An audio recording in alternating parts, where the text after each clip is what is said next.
las relaciones internacionales ha sido tratado como objeto de estudio, por lo que comprende que en la primera etapa del siglo XVII y siglo XVIII y las relaciones entre naciones, la segunda etapa del siglo XIX entre el inicio de la Guerra Mundial y el Concierto de Naciones Unidas, consecuentemente, en la tercera etapa, en la Primera y Segunda Guerra Mundial y Guerra Fría, Historia Mundial, las relaciones internacionales se garantizan a escala.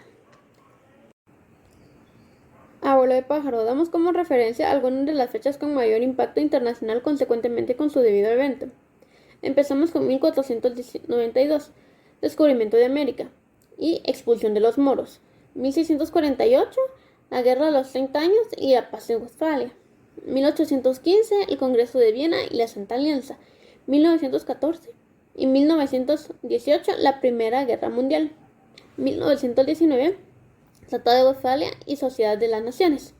1936 a 1939, Guerra Civil Española y Dimensión Internacional.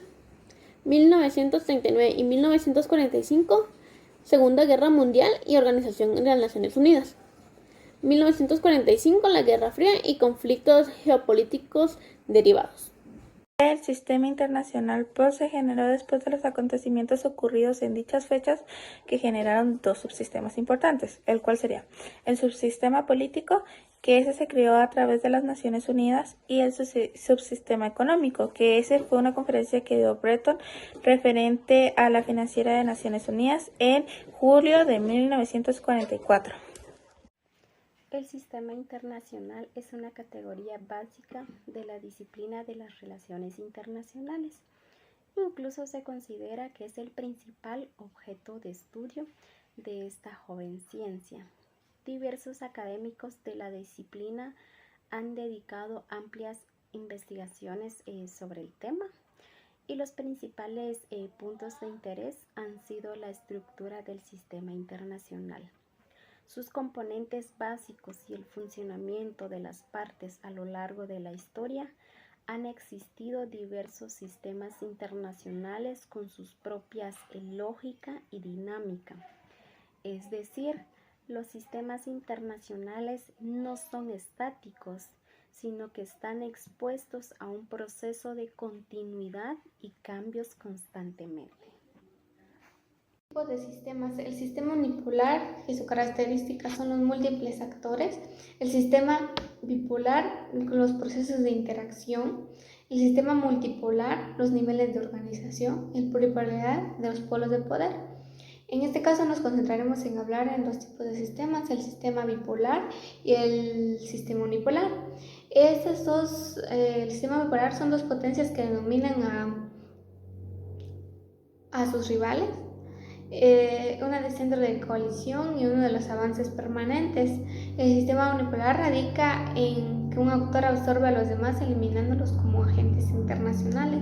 En el siglo XX el sistema internacional fue unipolar entre los años 1945 y 1950. Estos dos sistemas se pueden ver en la historia moderna, ya que fue una época de grandes cambios económicos y políticos y religiosos que se dieron en 1492 y terminó en 1789. Así también podemos ver en la Guerra del Desierto, que fue una campaña militar realizada por la República Argentina entre 1878 y 1885. Los momentos de los sistemas en las relaciones internacionales hacen referencia a los periodos históricos en los que el sistema internacional presenta características o variaciones. A continuación veremos algunos. El sistema unipolar, que va de 1945 a 1950. El bipolar, que comprende del año 1960 a 1991. El multipolar, que va del siglo XVIII al siglo XIX. Aproximación sistemática tras la Segunda Guerra Mundial.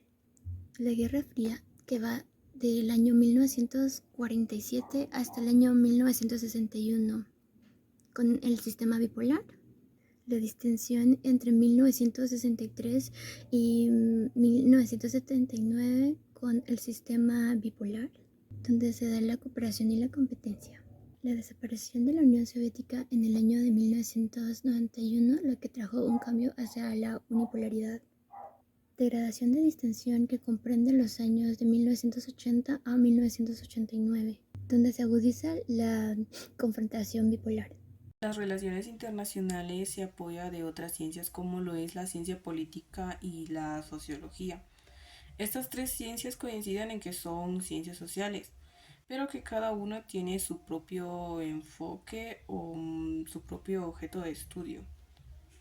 En ciencia política, el concepto de poder se interpreta desde la visión del Estado, el cual está definido, organizado y centralizado, mientras que por el lado de las relaciones internacionales, en el sistema internacional el poder es indefinido.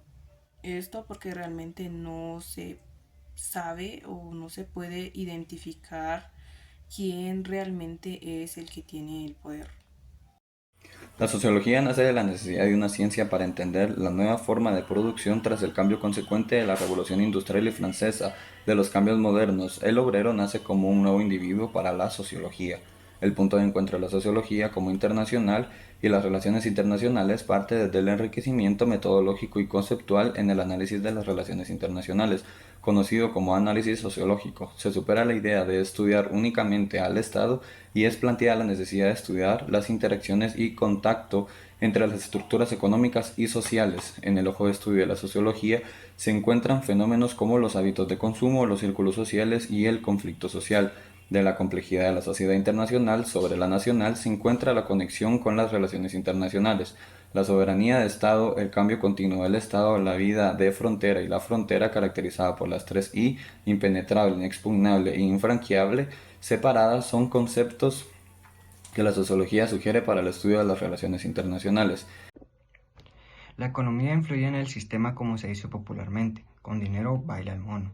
La distribución de poder consiste en hacer creer que el otro carece de poder cuando en realidad nosotros estamos por encima del sistema, o eso es lo que piensan las demás personas. La política se ve influenciada por la economía y a nivel internacional la política y la filosofía tienen un gran impacto. La filosofía nos invita a investigar y cuestionar, a ser científicos y no creer en todo, y así poder indagar o poder investigar en los temas que a nosotros nos da curiosidad y poder informarnos más sobre ello. Estudiamos los actores en diversos contextos, pero es importante reconocer que no todos son sujetos en el marco del derecho internacional. También es esencial considerar la moral en nuestras acciones.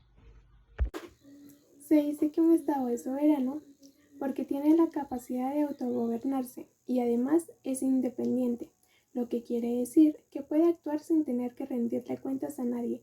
El autor Roberto Mesa, en el documento La ciencia política y las relaciones internacionales, nos dice que debemos dejar de lado la idea o pensamiento de un Estado soberano.